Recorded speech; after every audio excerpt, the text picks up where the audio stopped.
Hi, I'm Seb Coe. Since I was 8 years of age, I've wanted a run. And for the past 15 years, I've spent most of my spare time training and developing my mind and body to compete with the world's best middle distance runners. I've been fortunate and had a considerable amount of success.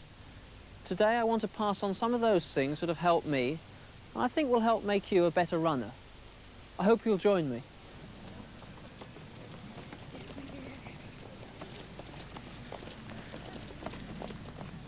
In terms of the record books, Sebastian Coe is the most successful athlete Britain has ever produced. At last count, holder of 12 world records or world best times, ranging from 800 metres to 1 mile. Holder of 4 Olympic medals, and the only athlete ever to have won the coveted Olympic 1500-metre event twice. Sebastian Coe is now considered the complete stylist in world middle distance running, and an inspiration to all aspiring young athletes. Now, we are runners, but whether we're runners, throwers, jumpers, we all have to go through the same process. We've got to warm up properly, because the main thing about warming up is that it prevents injury. We've done 3 or 4 laps, we're nicely loose, but we're not properly stretched yet.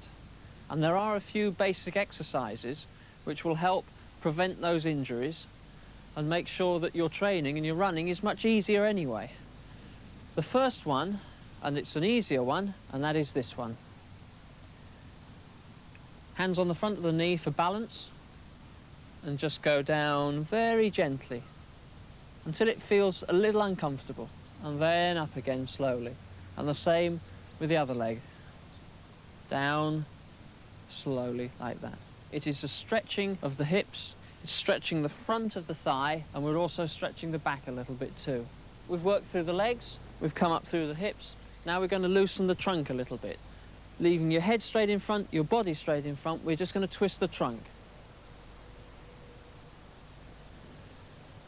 Steadily round, back in the other direction. And when you've worked through that, it's then on to just loosening the shoulders, loosening the arms. General movement, whatever you feel is comfortable, just move them around, stretch them out. Force the shoulders right back. Keep the stretch.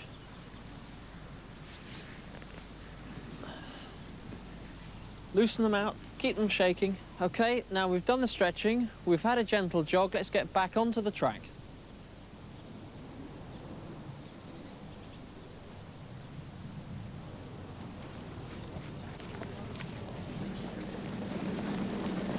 Keep the arms unlocked. Loosen the shoulders. Relax, don't let your head flop around too much. Keep it fairly central on the shoulders. And just be aware of striding nicely. Nice stride.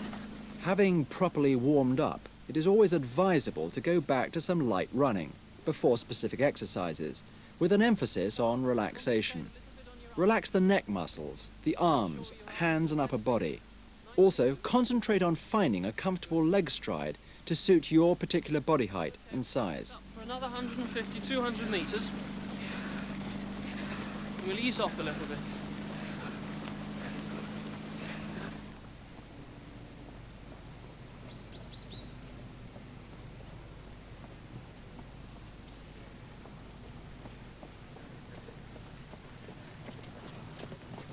Straight on back.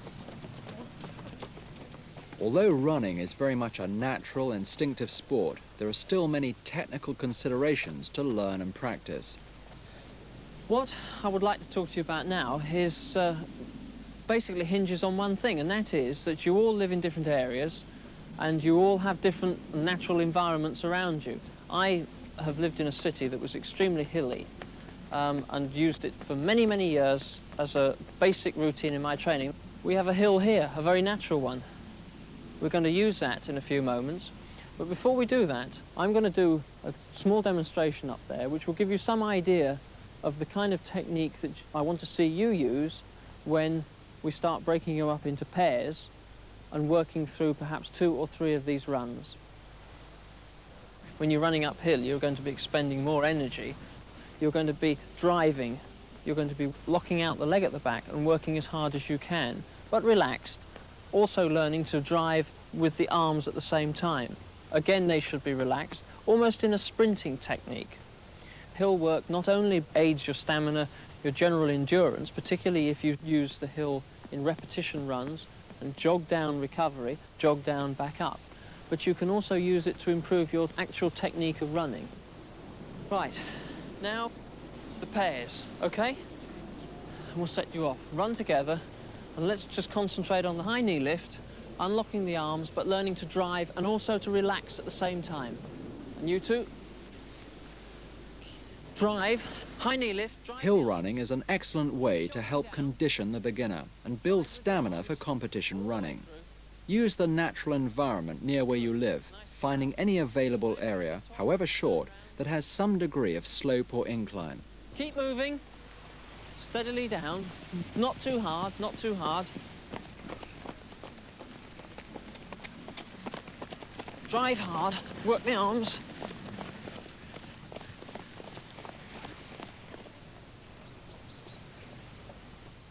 Once you have completed a particular session, try and run to the next location or exercise, using the natural terrain around you to help build up stamina and endurance. Now, we've already talked about using the natural facilities in a stadium, and we've talked about using the hills, but here we've got just an ordinary fence. Now, we've done a lot of stretching already. We've stretched the calves and we've stretched the Achilles tendons, but an often forgotten area, which we rely on probably more than anywhere, is the feet. Now, we can get up onto here and do a very simple exercise which strengthens the calf, but also strengthens the muscles in the foot. And it's just this one. Straight up, drop down, not too hard at first, just get the stretch. Down slowly and up. Do you want to get up and try? Get stable there. And drop down, taking the stretch on the calves. Feel that stretch. When you've got the full stretch, then up. Down, get the stretch, feel it, and then up. Drop down. It's important that you actually feel the stretch in the calves. You want to be feeling it pulling, then up.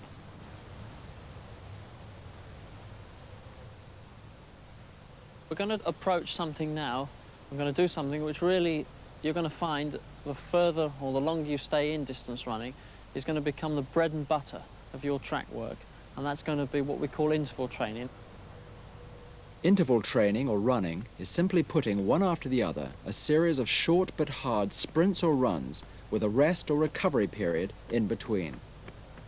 Now, the idea behind interval training is basically twofold. The first thing it is going to do is going to improve or enhance your ability to sustain speed and to sustain effort. Now, we're talking about the improvement in the heart and the lungs and the system that carries the blood and therefore the oxygen around your body. What we're going to do is we're going to work over distance of, in this case, 60 or 70 meters. That's the distance we've chosen today. It won't always be the interval you choose, but that's the one we're going to do. We're going to make sure that those runs are the same time, the same duration, and the same speed each time. There's no point in running them quicker or slower, and your recovery should be the same as well. So if you're going to walk back each time. Don't jog back, don't start running back, and don't let the interval drift. I mean, we don't want it to start off with a minute and then finish off with 3 minutes, because that destroys the whole idea of what we're trying to do. So let's take the first pair. If you stand back a bit and let the first pair take it through to the end, make the walk back the same amount of time each time. Okay? Right. Take it through.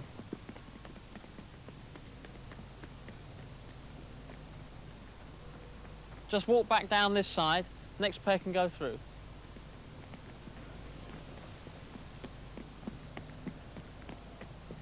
Now think about the things we talked about earlier about style. Making sure you're unlocking the shoulders. Concentrate on a nice relaxed leg action and where you're putting your feet down on the ground. The length of the actual run and number of repetitions should always be determined by the age and running standards of each athlete. For beginners, start with a short, gentle sprint of no more than 50 or 60 meters, with the same distance for the interval, which should be at walking pace. In the early sessions, repeat the cycle no more than, say, 10 times. Take it through, nice and steadily. Concentrate on relaxing.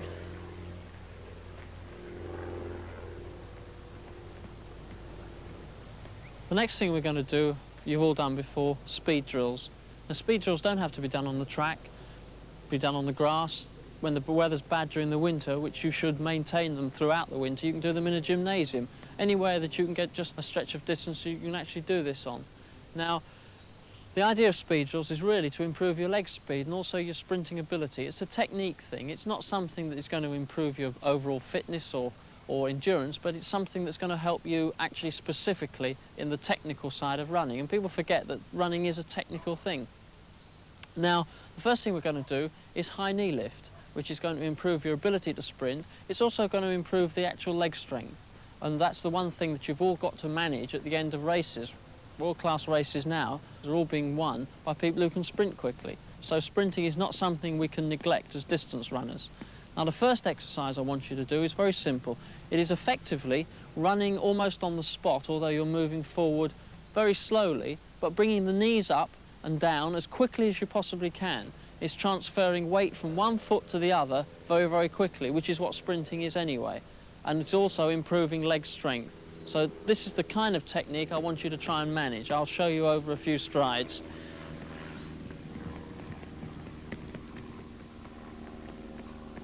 Now, if you can take that kind of technique down to about here and then walk back, I can get a chance to watch everyone do that individually. Do you want to go first, Ingrid?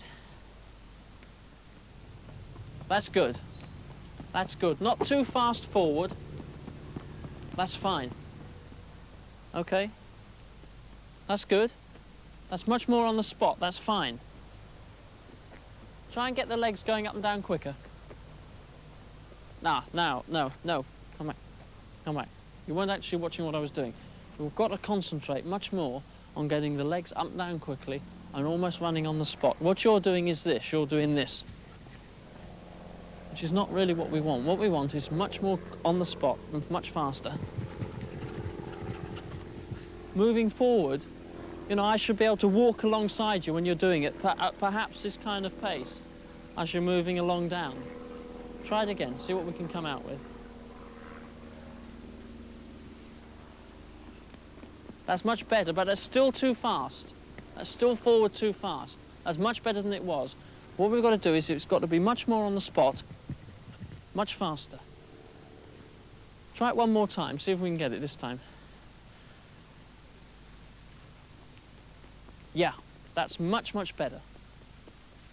Still a little fast forward, but that was much, much better.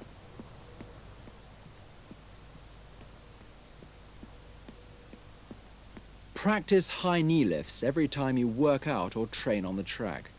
Remember to get the feet down as quickly as possible on the spot, as opposed to making distance, and with a high sprinting arm action to help drive the knees and feet.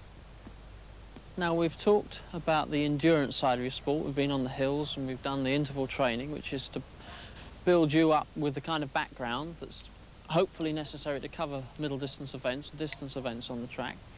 And we've also dealt with sprinting and sprinting technique, and we've talked about that, and we've actually done some speed drills. Now, this is where it all comes together. What we're really talking about is your ability as distance runners to change pace at the end of a race. Now, we've all watched the Olympics and we've watched major championships, and it's very obvious that any distance from 800 right through to marathon is now being decided often by guys, men and women, that can finish faster and kick away from opponents. We've already had the example of 2 or 3 marathon guys coming into the stadium at the same time. The sprinting technique is specifically there so that you can change pace when you want during a race. Sprinting to you is very important, but for one simple reason, and that is that you have got to be able to change pace at the end of a race. In other words, you've got to change pace off a very hard pace. You've got to put as much distance when you decide to go, when you decide to kick or accelerate between you and your competitor as quickly as possible, and be able to sprint off a good race pace. Now, that's okay in theory. In practice, that's something that we have to work at because it's a technical thing. So what we've set up here is we've set up 3 sets of markers. The first point you're going to set off at, and you're going to run at race pace. When you get to the second set of markers, you've got to accelerate. You've got to kick away. And it might be helpful here not to think of yourselves as distance runners at that point, but to think of yourselves as sprinters. You're actually a sprinter. You get to that point and you kick as hard as you can. You concentrate on the speed of your leg stride. You concentrate on the arms, a slight forward lean. We want the effort to be along at that angle. We don't want it all coming up. And hold it through to the line. Concentrate on holding it through to the line. Even imagine a dip finish towards the end. Just think of yourselves as sprinters. Suddenly you've got to change pace and put as much distance between yourself and the people that are behind you. I want you to watch me going through one of those, and then I want you to all line up in single file and take it through individually. I will go down to that point, and the one thing I want to see is a marked change of pace. It has to be a real acceleration of what is normal race pace. I want you to line up in single file. Give yourselves a bit of room. I'm going to take the first one, and I want you to then follow me.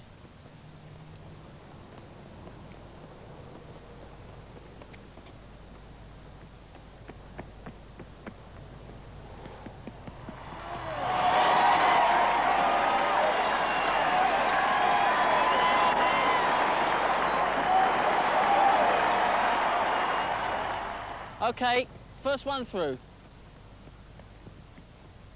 On the line, take it.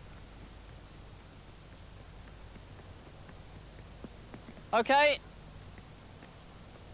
Concentrate on that line.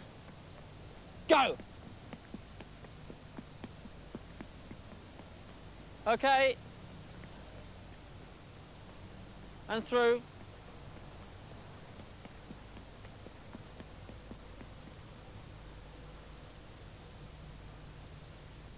Same speed through to the line.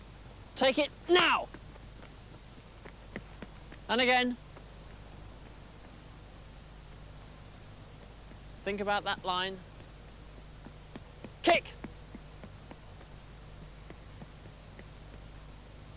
Okay, Gary. Really concentrate on that knee lift when you hit the line. Great. Good.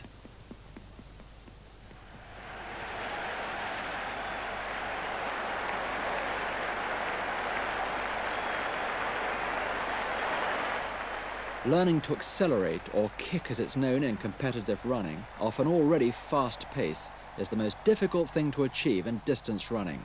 The great athletes like Saïd Aïta of Morocco, the Olympic 5,000 meters champion, save their kick or surge until the last lap of the race.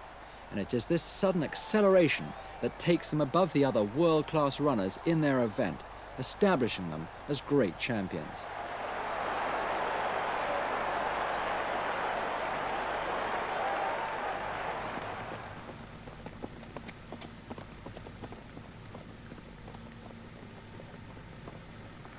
Don't bunch up. And concentrate on a few of the things that we talked about earlier. Keep the shoulders loose. Unlock the arms. Even concentrate on loose hands as well. That's right, just loosen the elbows a little bit. Unlock them, just keep the arms and hands loose. You're looking quite good, actually. The length of your stride is going to be basically what you feel comfortable at. Obviously, at various speeds, it's going to vary, but at the moment, if you're out doing sort of distance work like this, you just got to concentrate on what you think is the most economic and comfortable. Obviously, when you're sprinting and changing pace, you've got to think about other things, but at the moment, it's really a matter of what is feeling comfortable to you. This is the kind of pace you would want to concentrate at for your background and your distance work.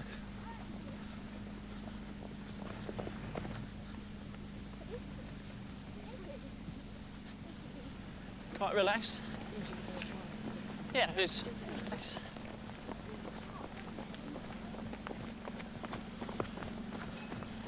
How's this pace, okay? Yeah. Good. You're not struggling?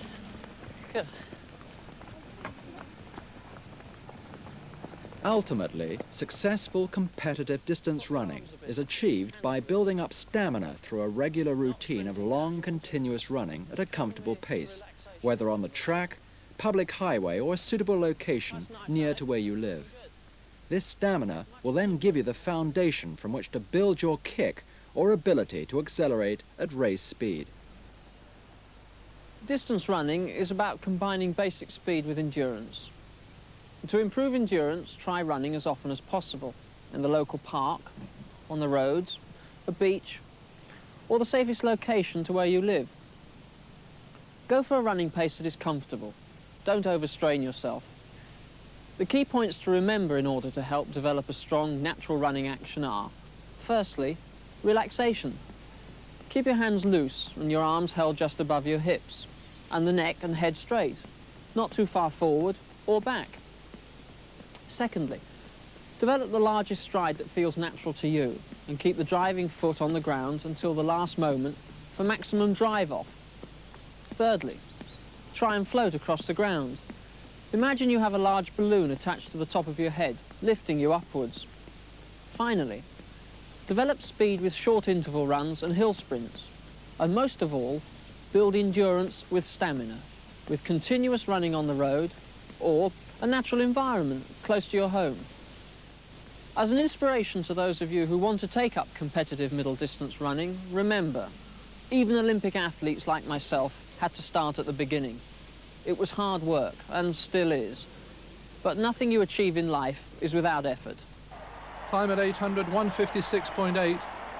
And although Scott's trying to pick up the tempo again down that back straight, he doesn't look very comfortable. Coe in second place looks relaxed. Abascal now, who's pretty dangerous. He's run some good times in Europe this year. And then Khalifa still in fourth place. Cram looks nice and easy and relaxed coming through, and Abascal picks it up now from Steve Scott, and I think Scott is just going to go backwards. He looks heavy and tired, and that's the end of the American challenge as the Spaniard takes it up now. With Coe very, very easy and relaxed, and Cram, after this very bad season, has only had about 3 races, getting into his prancing style. Ovett covering quickly, and Abascal at the bell is leading Britain's second, third and fourth, and all of them looking menacing. Perhaps Ovett a little heavy, but Coe looks good in the front there, and he'll be attacking Abascal, and Ovett's dropped out. Ovett's decided he just can't handle it. They've had 7 races in 9 days. It's been an appallingly tough programme, and so that leaves Cram and Coe to take on Abascal, with Coe in a great position. And now here comes Cram attacking down this back straight, a real surge, and Coe's either sensed it or noticed it, but he attacks quickly, gets in front of Abascal and holds the pole position. And now it's the Olympic champion against the world champion, and it surely must be between these two. Abascal's hanging on there, but he must know in his heart of hearts that he's running for the bronze medal. It's Coe now to try and cope with Cram's attack. Now, has Cram done enough training? Can he cope with the Olympic champion? And he can't, and Coe's away off the front, and the crowd are rising, and this is a moment of history as Coe makes sure of his second title, the first man ever in history to win 2 Olympic gold medals at the 1500 metres. There he goes, I've done it. In 1980 and in 1984, and Cram, as ever generous, comes across and congratulates him. But what a moment of triumph for Seb.